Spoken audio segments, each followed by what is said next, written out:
মিনাদের গ্রামে একটা চোর ছিল। সেই চোরটি মিনাকে জ্বালাতন করছিল। চোরটার পিছন পিছন মিনা দৌড়াতে থাকে।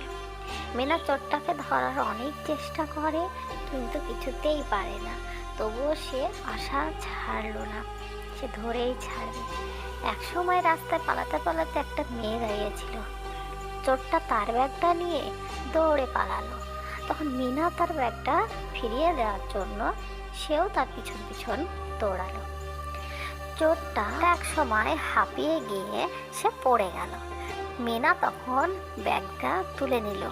তারপর মিনা সেই মেয়েটাকে দেওয়ার জন্য জোরে দৌড় লাগালো, কিন্তু চোরটাও সে ব্যাগটা নেওয়ার জন্য ওর পিছন পিছন আবার দৌড়াতে লাগলো। তখন মেয়েটার ও যুক্তি করলো যে চোরটাকে ব্যাগটা দেবে না। ওরা খেলা করতে লাগলো, একে অপরের কাছে ব্যাগটা ছুটতে লাগলো। চোরটা সে দাঁড়িয়েই আছে, কখন ব্যাগটা পড়বে আর ও নেবে। কিন্তু ওরা দুজনা একই রকম ভাবে অনেকক্ষণ খেলা করলো, কিন্তু মেয়েটার হাত থেকে ব্যাগটা পড়েই গেল। চোরটা আবারও নিয়ে দৌড়ালো, আবারও মিনা দৌড়ালো। মিনার পিছনেও তখন মেয়েটাও দৌড়াতে লাগলো। ওরা দুজনাই চোরটাকে ধরার জন্য অনেক দ্রুত বেগে দৌড়াতে লাগলো। কিন্তু টিয়া পাখিটাকে মিনা বলল বালতিটা নিয়ে গিয়ে গাছে রেখে আয়।